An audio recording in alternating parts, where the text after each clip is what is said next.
श्रीमान श्री संजय बंडू जी जाधव, श्रीमती क्रांतिताई संजय जी जाधव परभणी सांसद महोदय,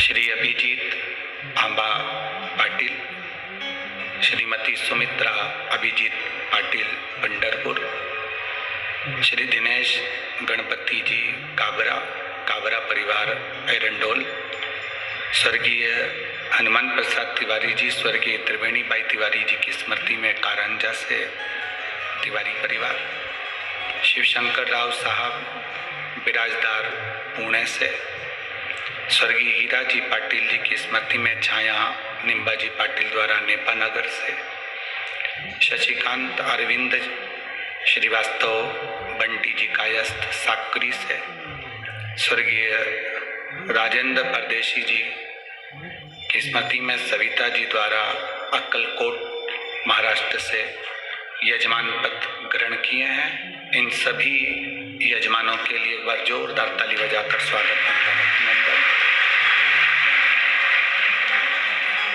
जो इस पवित्र शिव महापुराण की कथा के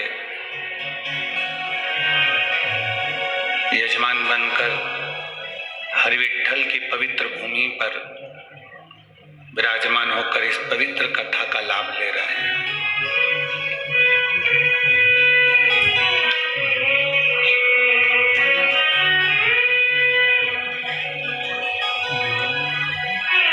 जो पंढरपुर के निवासी हैं, पंढरपुर में रहने वाले हैं, उनको तो बड़ा गर्व होता होगा कि उनकी सीधी पहचान हरिविठ्ठल से है, तो फिर क्या डर।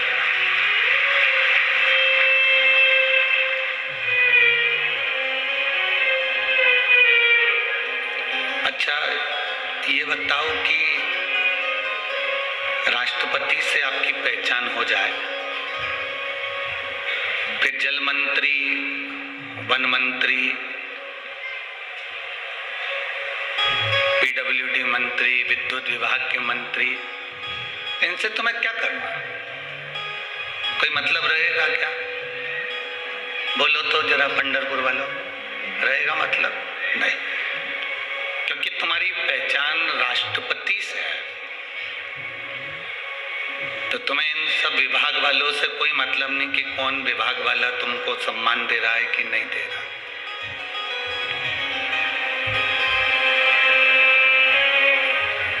कल एक पत्र में किसी ने लिखा था कि मेरा राहु खराब चल रहा है और मेरे शनि की दृष्टि भी गलत पड़ रही है।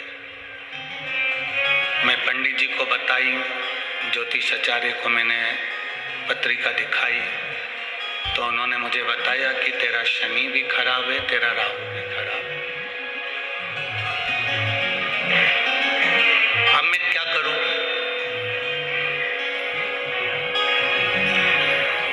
तो मेरी जीजी, पहले तो मैं हाथ जोड़ के आपको नमन करूं, मैं पत्रिका नहीं देखता और ना मुझे ज्योतिषी आती है, ना मैं आपको बता सकता हूं कि आपका राहु तेज है कि केतु तेज है कि शनि तीव्र है कि मंगल तीव्र है, ये हमारे बस की बात नहीं। हम तो इतना जानते हैं कि जब राहु का शीश कटा था तो राहु शंकर भगवान के पास आया था और हाथ जोड़कर बैठ गया कि मुझे शरण में ले लो, तो शिव जी ने उसको शरण में ले लिया था। उसके बाद में जब केतु आया, केतु ने आकर हाथ जोड़े कि मुझे शरण में ले लो, भगवान ने उसको शरण में ले लिया। सूर्य नारायण भगवान के बेटे के प्राण गए तो सूर्य नारायण भगवान शरण में आ गए थे कि आप मुझे शरण में ले लो, तो उनको शरण में ले लिया। चंद्रदेव को काया का रोग हो गया था तो चंद्रदेव को उन्होंने शरण में ले लिया। बृहस्पति के पुत्र आ गए, बृहस्पति आ गए कि मेरा इंद्र के यहाँ मुझे शरण में ले लो। उन्होंने बुध को, मंगल को और बृहस्पति को शरण में ले लिया। शनि का पांव टूट गया, शनि के पांव में चोट लग गई, शरण में आ गए भोलेनाथ जी की कि मुझे शरण में ले लो, मेरा उद्धार कर दो, तो उनको शरण में ले लिया।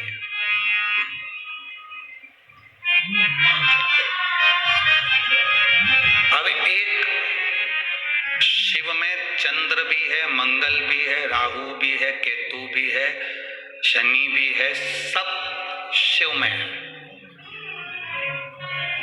तो आप अगर एक लोटा जल शिव जी को समर्पित कर रहे हो तो तुम्हें 10 जगह जाने की जरूरत नहीं, अकेला ही साथ देगा। वो राष्ट्रपति है।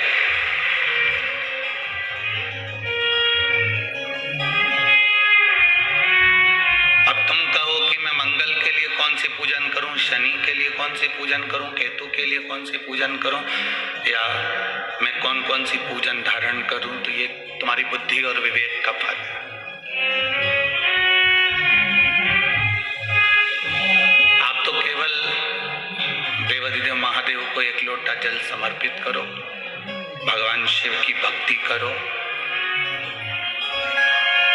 हम जब एक लोटा जल देवाधिदेव महादेव को समर्पित करते हैं, जब हम एक लोटा जल भगवान शंकर को चढ़ाते हैं, एक लोटा जल जब हम भगवान शिव को समर्पित करते हैं, तो वो जल हमारे शरीर में, हमारी राशि में जितने ग्रह खराब होते हैं, सारे ग्रह को वो एक लोटा जल शांत कर देता है और हमारे को ग्रहों के अनुकूल कर देता है।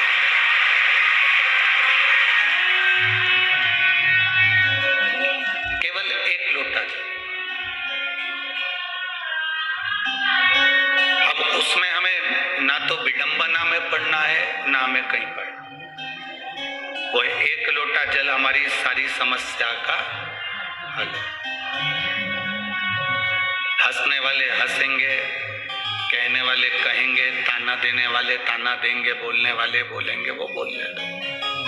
आग लगे बस्ती में, अपन रहो मस्ती में। दुनिया कुछ भी कहे, उससे हमको कोई फर्क नहीं पड़ने वाला। हमें तो भगवान की विरल भक्ति को प्राप्त करना है। हमें बस भगवान की विरल भक्ति को प्राप्त करना है। उससे हमें कोई फर्क नहीं पड़ता कि हम क्या कोई कहेगा। तुम होटल में घूमोगे ना तो कोई तुमको टोकने वाला नहीं मिलेगा, मॉल में घूमोगे ना तो कोई तुमको टोकने वाला नहीं मिलेगा, कोई तुमको रोकने वाला नहीं मिलेगा।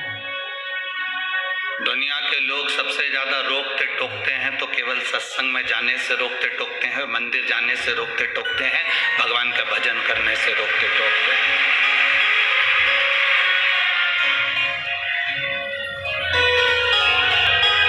क्योंकि उनको सुहाता नहीं।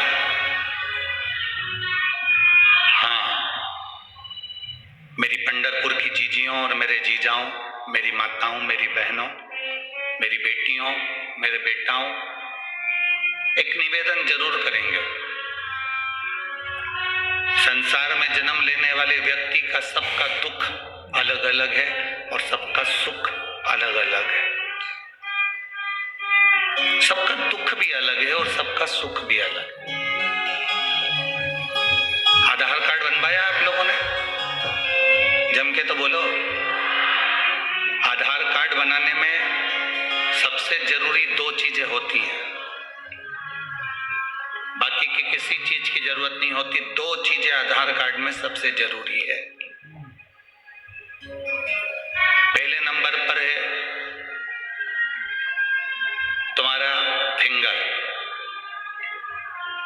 तुम्हारे हाथ की उंगली, फिंगर का निशान। बोलो सही है कि गलत है? आधार कार्ड बनवाने में सबसे जरूरी है 2 चीजें, एक हाथ का फिंगर और एक तुम्हारी आंखों की रेटिना। एक तुम्हारे नेत्र की रेटिना, तुम्हारे आंखों की रेटिना। आधार में ये दो चीजें जरूरी होती है, क्योंकि फिंगर भी सबके अलग अलग होते हैं और आंखों की रेटिना भी सबकी अलग अलग होती है, इसलिए आधार कार्ड सक्सेस होता है। नहीं तो एक जैसा नाम तो सबका है, रिटर्न थोड़ा सा बड़ा, एक जैसा नाम तो सबका है। कमला कमला नाम के बहुत सारे लोग हैं, विमला विमला नाम के बहुत सारे लोग हैं, संध्या नाम के बहुत सारे लोग हैं, भानु प्रताप नाम के बहुत सारे लोग हैं, विमलेश नाम के बहुत सारे लोग हैं, कमलेश नाम के बहुत सारे लोग हैं। तो ऐसे नाम के बहुत सारे, एक एक नाम के बहुत सारे लोग हैं। एड्रेस भी लगभग सबका मिल जाता है, एड्रेस भी सबका लगभग मिल जाता है, नाम भी सबका मिल जाता है, पर आंखों की रेटिना नहीं मिल पाती, नेत्रों की रेटिना नहीं मिल पाती और फिंगर का निशान नहीं मिल पाता। सबके दुख अलग अलग है, सबके कष्ट अलग अलग है।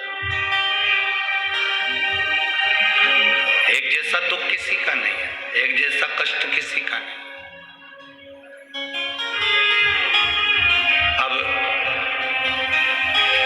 जब एक जैसा दुख सबका नहीं है, एक जैसा कष्ट सबका नहीं है, एक जैसा सुख सबका नहीं है, तो शिव महापुराण की कथा कहती है हमारी जिंदगी में बहुत सारे दुख आएंगे। कभी हमारा घुटना दुखेगा, कभी हमारी कमर दुखेगी, कभी हमारा बेटा रोएगा, कभी बहू की आंख में आंसू आएगा, कभी पोते की आंख में आंसू आएगा, कभी पोती की आंख में आंसू आएगा, कभी किसी को तकलीफ होगी, कभी किसी को दुख होगा। हम कब तक अलग अलग उपाय करते फिरेंगे?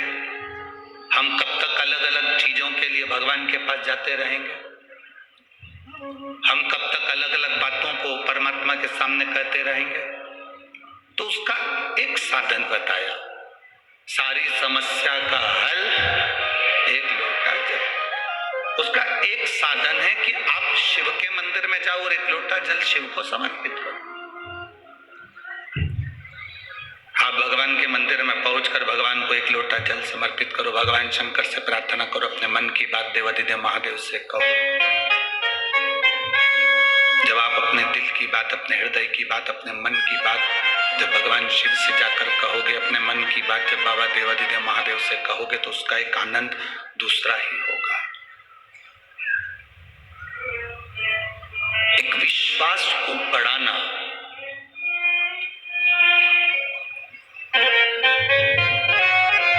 संत नामदेव जी महाराज ने संसार के लोगों को दिया क्या?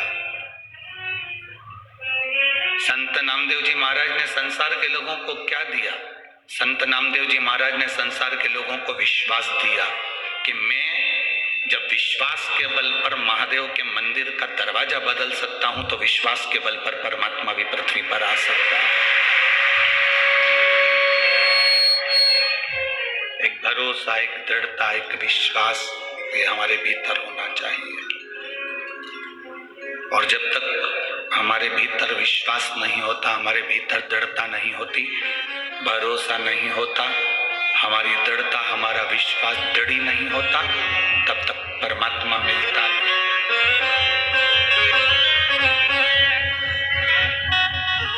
कितना विश्वास! आप सब लोग बैठे हो इस कथा के पंडाल में, लाखों भक्त इस कथा को सुन रहे हैं और लाखों भक्त आस्था चैनल के माध्यम से, फेसबुक यूट्यूब के माध्यम से भी कथा को सुन रहे हैं। एक आपके भीतर का विश्वास, एक पत्र है, देखिए,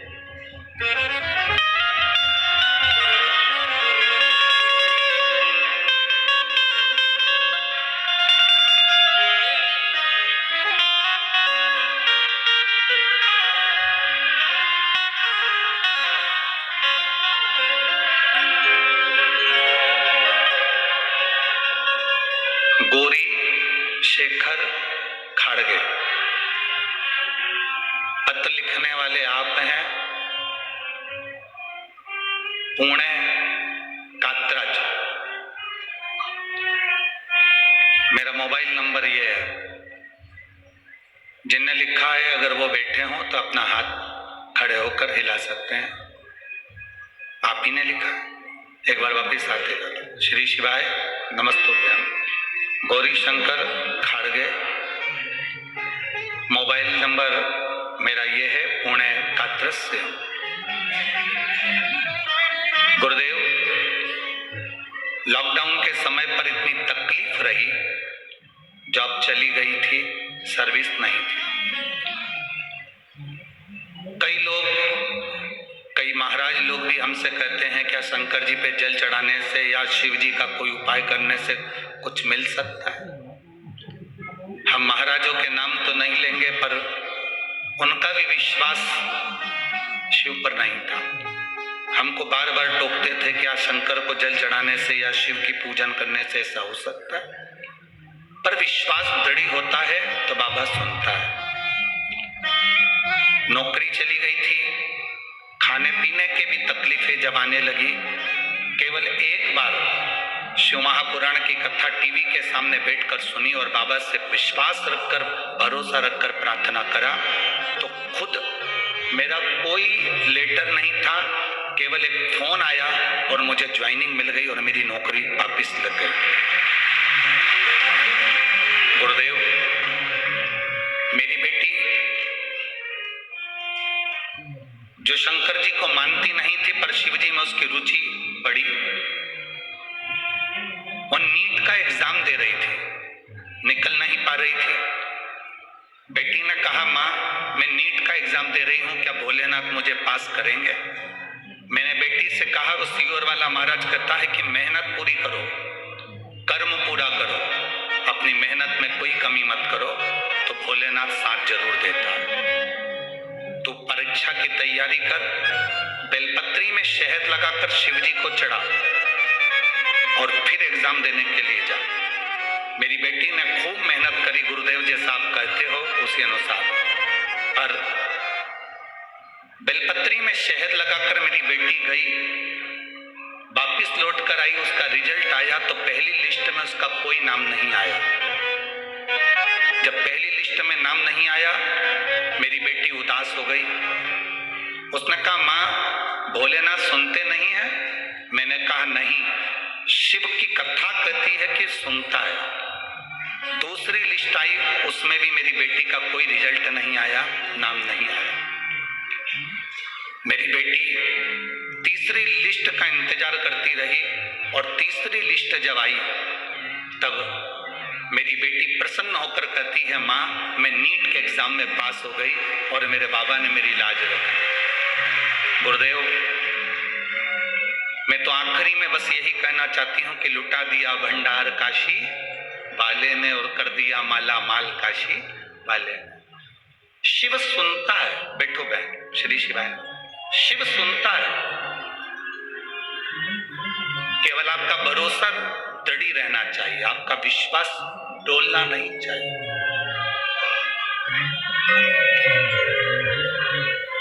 जो भरोसे का पक्का होता है, जो विश्वास का पक्का होता है, शिव उसके साथ होता है।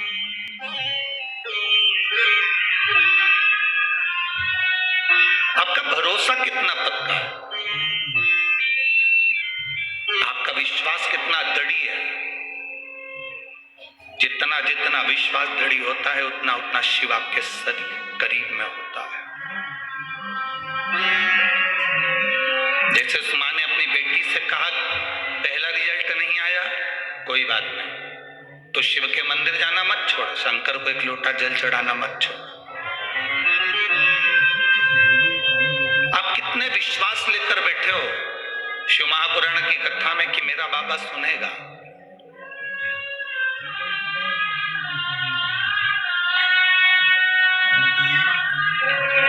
मेरा बाबा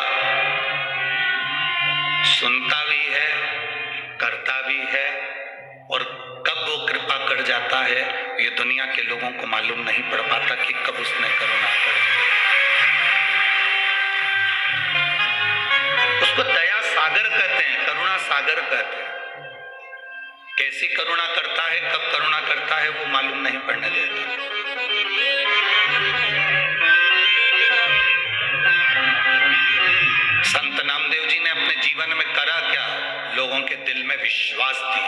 संत नामदेव जी, भरोसा दिया। और बहुत जरूरी है, बहुत जरूरी।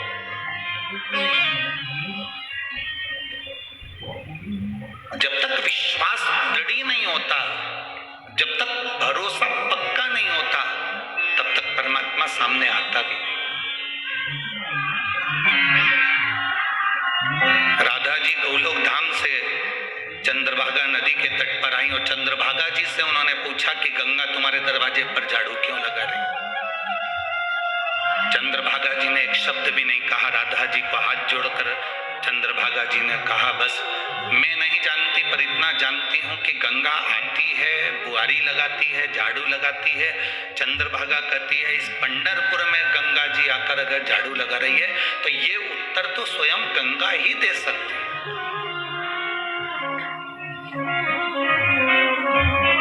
गंगा जी के सिवा ये उत्तर कोई नहीं दे सकता।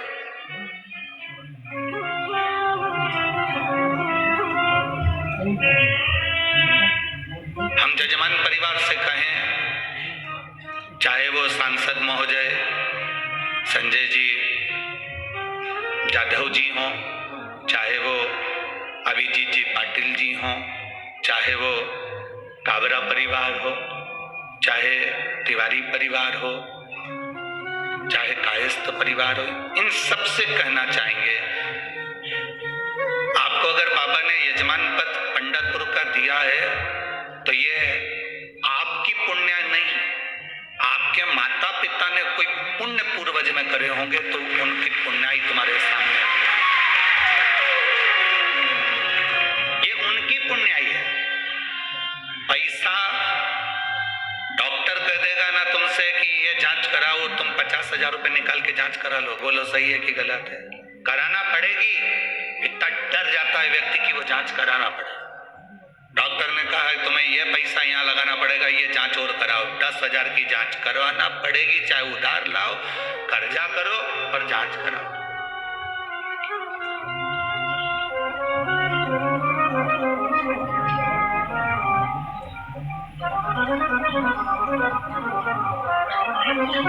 खून की जांच होती है, बोलो होती कि नहीं होती? अरे जम के तो बोलो।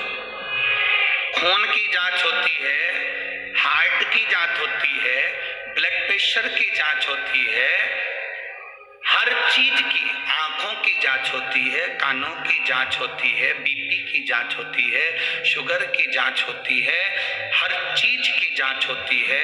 उसी तरह जब तुम्हारा 1 रुपया भी अगर सही जगह पर लग रहा है, तुम्हारा परिवार अगर शिव महापुराण की कथा में यजमान पद ग्रहण करा है, या आप शंकर की कथा में बैठकर कथा सुन रहे हो, या 50 रुपए खर्च कर कर तुम पंढरपुर तक पहुंचे हो, शिव महापुराण की कथा तक पहुंचे हो, तो ये हमारे धन की जांच है कि हमारा पैसा शुद्ध है कि अशुद्ध है। ये हमारे धन की जांच है। ब्लड की जांच होती है, शुगर की जांच होती है, बीपी की जांच होती है, हर चीज की जांच होती है। जब तुम्हारा पैसा बार बार डॉक्टर में लगे तो समझ लेना कि धन कुछ गड़बड़ आ गया है, तो वो गलत जगह लग रहा है। कोई खाके भग गया, कोई तुमने लगाया था पार्टनरी में वो ले गया, कहीं माल भेजा था वो माल डूब गया, उसने पैसा नहीं दिया, समझ लो कि पैसे की जांच हो रही है। और तुम्हारा पैसा अगर जजमान पद ग्रहण कर लिया, तुमने अगर शिव पुराण कथा सुन ली, तुमने 100 रुपए, 50 रुपए, 10 रुपए, 20 रुपए खर्च कर कर, ऑटो में लगाकर, गाड़ी में लगाकर, ट्रेन में लगाकर तुम कथा के पंडाल में पहुंचे, बाहर चक गर्मी पड़ रही हो, खूब चिलचिलाती धूप पड़ रही हो, और तुम्हारे को प्यास भी लग रही है, और तुम्हें कथा के पंडाल तक जाना है। कई लोग ऐसे भी होंगे पंढरपुर की भूमि पर रह रहे होंगे, पंढरपुर में बंगले और गाड़ियां उनके घर में होंगे, खूब जोरदार मकान बनाकर रह रहे होंगे, पर अपना घर छोड़कर भी वो कथा के पंडाल तक नहीं जा पाएंगे, क्योंकि परमात्मा उनको नहीं बुला। सारी दुनिया के लोग, वारकरी संप्रदाय के लोग 200-300 किलोमीटर दूर तक पैदल चलकर, 500 किलोमीटर दूर तक चलकर पंढरपुर पहुंचकर भगवान का दर्शन करते हैं। और कई पंढरपुर में रहने वाले भी ऐसे जीव होंगे जो अपनी दुकान छोड़कर भी हरि विठ्ठल का दर्शन करने आषाढ़ी एकादशी के दिन नहीं जा पाते हैं। क्योंकि उन्हें फुर्सत नहीं। अगर काम धंधा, काम धंधा, काम धंधा, व्यापार व्यवसाय करते करते करते करते, अरे जिस आषाढ़ी एकादशी को पूरी दुनिया चलकर पंढरपुर आ रही है, उस आषाढ़ी एकादशी को 1 मिनट तो तू भी झलक ले ले मेरी हरि विठ्ठल की, तो तेरी जिंदगी सवर जाए। कमाने के लिए पूरी जिंदगी पड़ी है, खूब कमाओ, पूरा जीवन पड़ा है, खूब दिल से कमाना, कोई मना नहीं करेगा तुमको, कोई नहीं रोकेगा। और हम भी कहते कथा, तुम्हारी कैपेसिटी से ज्यादा कमाओ, तुम्हारे से जितना बन जाए उससे दुगना कमाओ, हम मना नहीं करेंगे, पर अपने धन की जांच भी करिए। सत्संग में गए, ये हमारे धन की जांच है। भजन में पहुंच गए, भजन में तुम्हारा मन लग गया, ये हमारे अन्न की जांच है।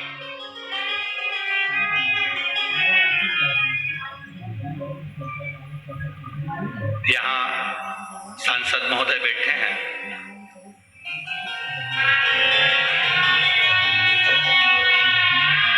कावरा जी, आपके पास में जो सांसद जी बैठे हुए हैं, इनकी जब शादी पक्की हुई, इन्होंने अपनी धर्म पत्नी के गले में मंगलसूत्र बाद में बांधा, क्योंकि संजय बंडू भैया सांसद जी ये वारकरी हैं, इनके गले में तुलसी की कंठी है। इन्होंने मंगलसूत्र बाद में बांधा, पहले गले में तुलसी की माला बांधी, उसके बाद मंगलसूत्र बांधा। पहले तुलसी की माला बांधी, फिर मंगलसूत्र बांधा कि उनको भी वारकरी संप्रदाय में जोड़ा गया। अपना पहले हरि के बन जाओ, पहले परमात्मा के बन जाओ, बाकी की जिंदगी तो सब चलती ही रहेगा। हम रहने के बाद भी, पंढरपुर में रहने के बाद भी अगर हम चंद्रभागा का स्नान नहीं कर सके, पंढरपुर में रहने के बाद भी हमारी विठ्ठल का दर्शन ना कर सके, और हम गर्व से कहते हैं कि हम पंढरपुर में रहते हैं, तो हरि विठ्ठल भी कहेगा बहुत आते हैं, बहुत पंढरपुर में बहुत आते हैं। हरि विठ्ठल भी कहते हैं इतने आते हैं, किसी के लिए मेरा हरि विठ्ठल मंदिर को छोड़कर बाहर चले जाता है, और किसी किसी को मंदिर में अपने सिर पर बिठाकर मंदिर के अंदर ले जाता है। बहुत आते हैं, बहुत।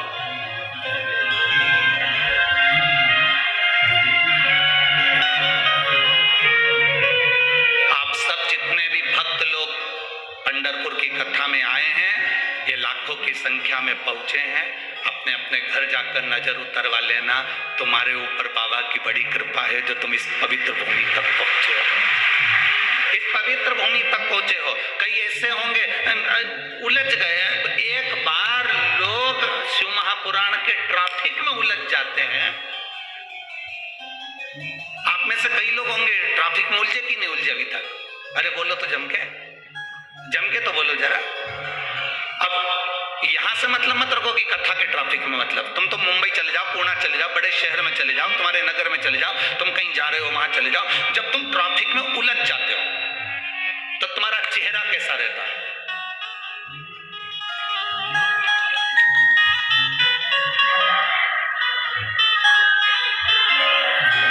तुम जाके देख के तो आओ,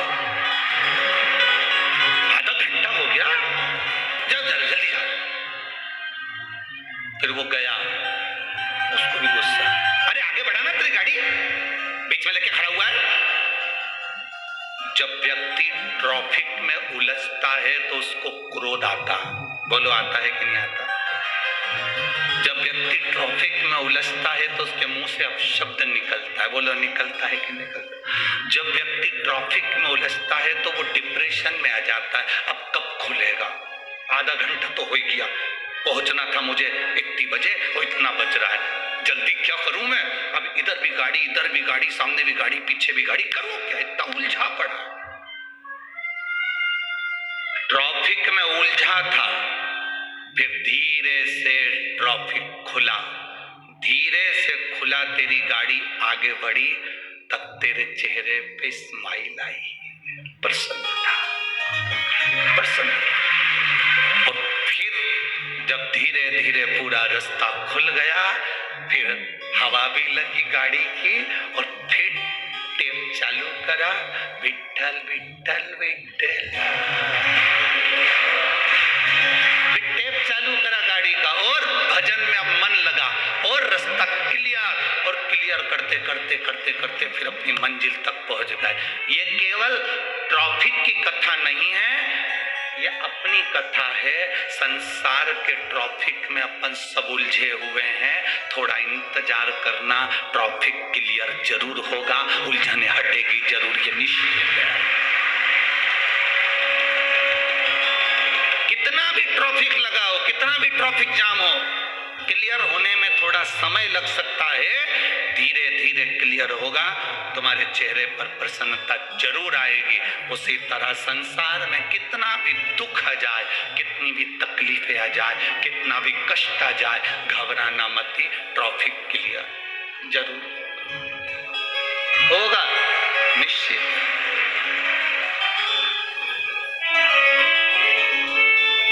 दुख क्लियर होगा, निश्चित है। थोड़ा तकलीफें आई हैं जीवन में, वो मिटेगी। और अगर भोले बाबा का सहारा न होता तो दुनिया में कोई हमारा न होता। थोड़ी उलझन, एक पत्र है देखो,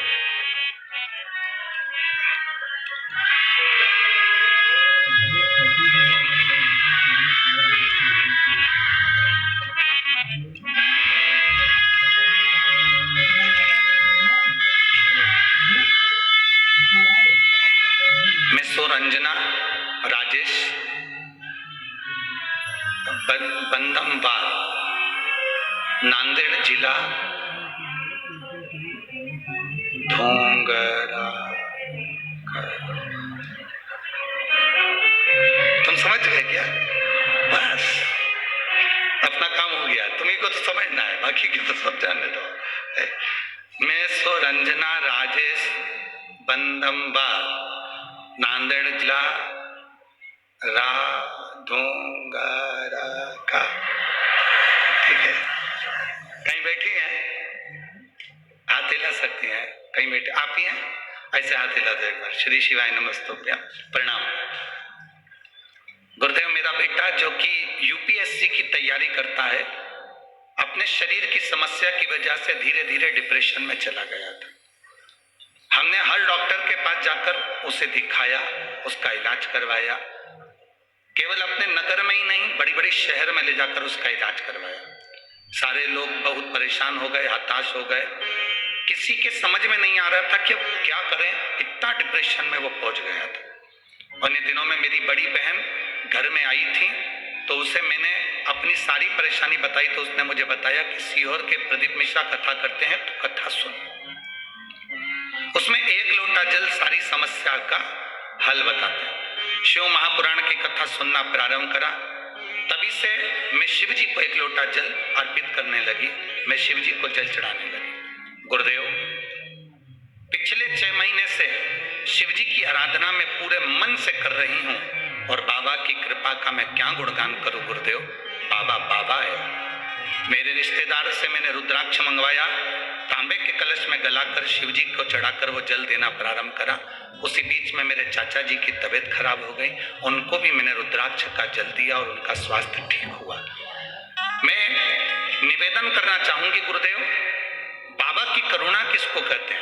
आज शिव जी की कृपा से मेरे बेटे को एक भी गोली दवाई की जरूरत नहीं है, और मेरा बेटा यूपीएससी क्लियर कर रहा है। ये बाबा की कृपा दृष्टि मेरे ऊपर हुई। बधाई आपको, हर हर महादेव। एक बार वापिस हाथ हिला दो, श्री शिवाय नमस्तुभ्यं। कितनी भी समस्या, बैठिए,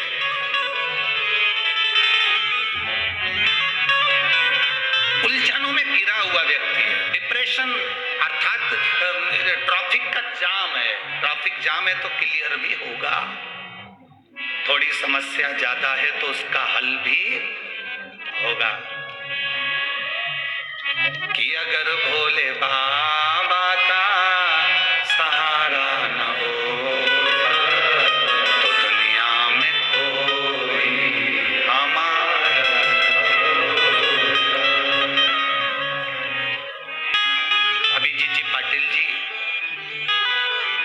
पंढरपुर के। हाँ बाजी, जब हम यहाँ पहुंचे थे तो इन्होंने कहा था, गुरुजी पंढरपुर में बहुत सारे आयोजन होते हैं, बहुत सारी चीजें होती हैं, पर इतनी सारी व्यवस्थाएं हैं, करने वाला हरि विठ्ठल। एक बार कथा चालू हो जाए ना तो हमारी आधी चिंता मिट जाए। तो कल जब हम जा रहे थे तो पाटिल जी कह रहे थे अभिजीत जी कि गुरुदेव बड़ी कृपा पंडरीनाथ ने करी, मालूम नहीं पड़ने देता कि 1 बजे से 4 कब बज जाती है और भक्त अपना कथा का रसपान कर कर अपने अपने भवन की ओर चले। शिव तत्व है ये, ओघड़ी का तत्व। आप जितना जितना भक्ति में डूबेंगे, आप जितना जितना भजन में डूबेंगे, उतना उतना सुख है। डूब लो, बस अंतर है,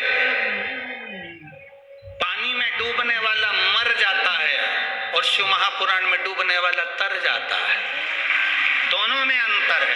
पानी में डूबोगे तो मरोगे और शिव महापुराण में डूबोगे तो तरोगे। ये निश्चितता है कि आप शंकर की कथा का रसतत्व जो ग्रहण कर रहे हो उसमें भक्ति का एक आनंद है।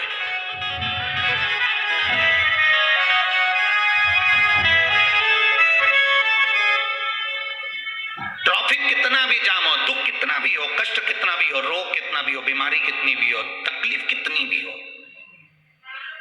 कितनी भी तकलीफ हो, आप शंकर जी को एक लोटा जल तो चढ़ाओ। अब कई माताएं कहती है मैं तो अभी 2 महीने से चढ़ा रही हूं, मैं 4 महीने से चढ़ा रही हूं, भगवान मेरी सुनता ही नहीं है, सुनता ही नहीं है। उसका कारण क्या? आपने दिल से चढ़ाया ही नहीं।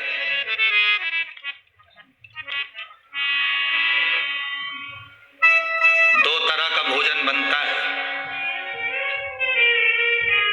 ओ मेरी जीजियों, आप भोजन बनाती हो ना तो 2 तरह का भोजन बनता है। एक भोजन सास से लड़ाई हो जाए तब बनाओ, और एक भोजन तुम्हारी शादी की सालगिरह, खूब जोरदार सिर पे और यहां से गजरे लटक रहे,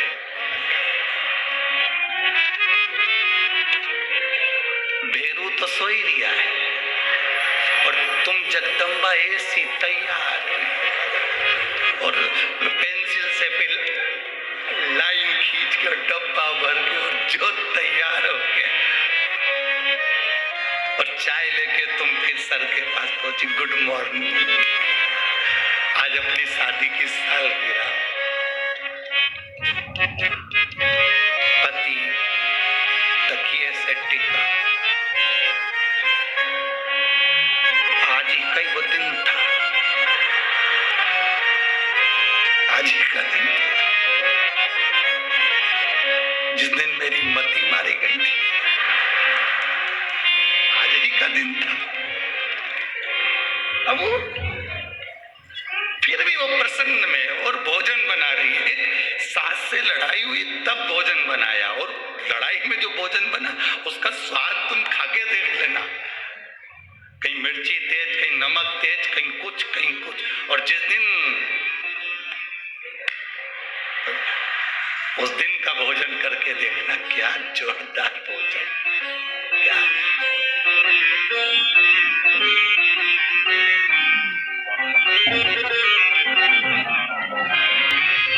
बहुत बहुत समझ वाली बात है। वो एक पति की पत्नी मर गई, आरती सज गई, ले जाने लगे, राम नाम सत्य है। जाते जाते आम के पेड़ के नीचे से अर्थी निकल रही थी, उस पे बंदर कूद गया। जो डाली पे बंदर कूदा वो डाली उसकी पत्नी को लगी, लगते से ही पत्नी उठ के,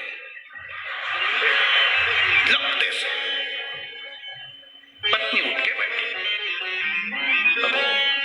जिंदा हो गई। सब तो भग गए, ये समझा कि जिंदा हो गई, चले गए। 6 महीने बाद फिर मर गए, सब रो रहे थे, ये कुल्हाड़ी ढूंढ रहा था। सबने पूछा क्या हो गया, कुल्हाड़ी ढूंढ रहा हूं। क्यों?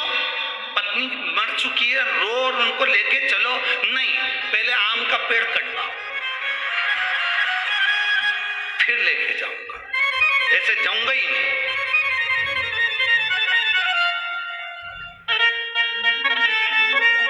भोजन में अंतर है। जो प्रेम से बनाया जाए वो भोजन कर कर देखोगे तो उसमें एक आनंद की अनुभूति होगी। जो क्रोध से बनाया जाए उसमें रुचि नहीं होगी, ना आनंद होगा, ना वात्सल्यता होगी, ना प्रेम होगा।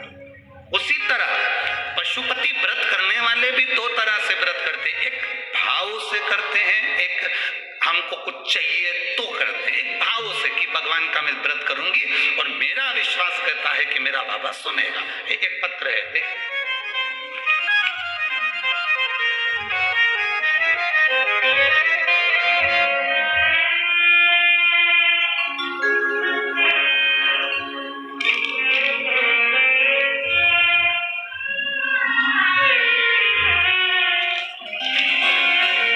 रूपाली नितिन परदेसी, तैली मुकाम पोस्ट फलटन,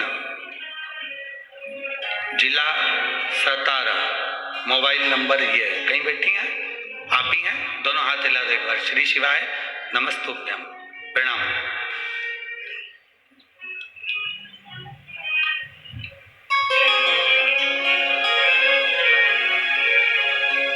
आपने बहुत अच्छी एक लाइन लिखी है। आज तक हमने इस लाइन को तो गुनगुनाया नहीं, पर आपने लिखा है तो बहुत अच्छा लिखा है। ऐसा दरबार कहाँ, ऐसा दाता कहाँ, छोड़ी सारी ये दुनिया, ऐसी सरकार कहाँ। आपको बहुत बहुत नमन, बहुत अच्छी बात। गुरुदेव,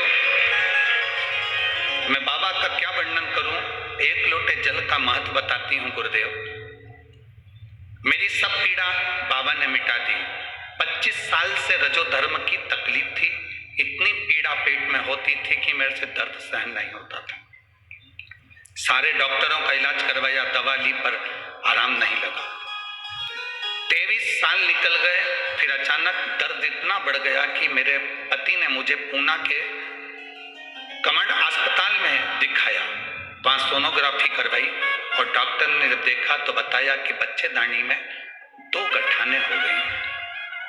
एक 4-8 की है सेंटीमीटर की, एक 4-1 सेंटीमीटर की। 2 गठान है, आपको ऑपरेशन कराना पड़ेगा।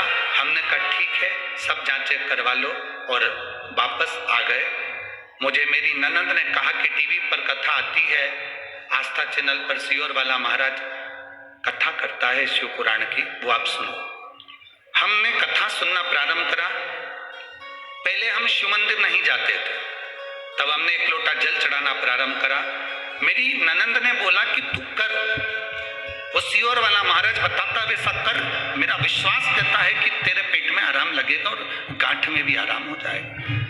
हमने वैसा करना, जल चढ़ाना प्रारंभ करा। ऑपरेशन की तारीख आ गई।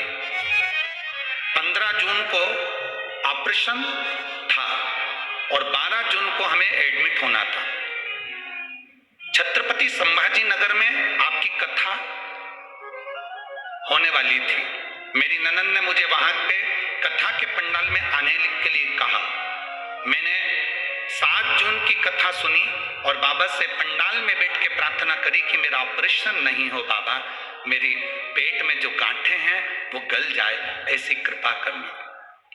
15 जून को हमको ऑपरेशन के लिए जाना है और 12 जून को एडमिट होना है। 7 जून को हम संभाजी नगर की कथा सुनने के लिए गए।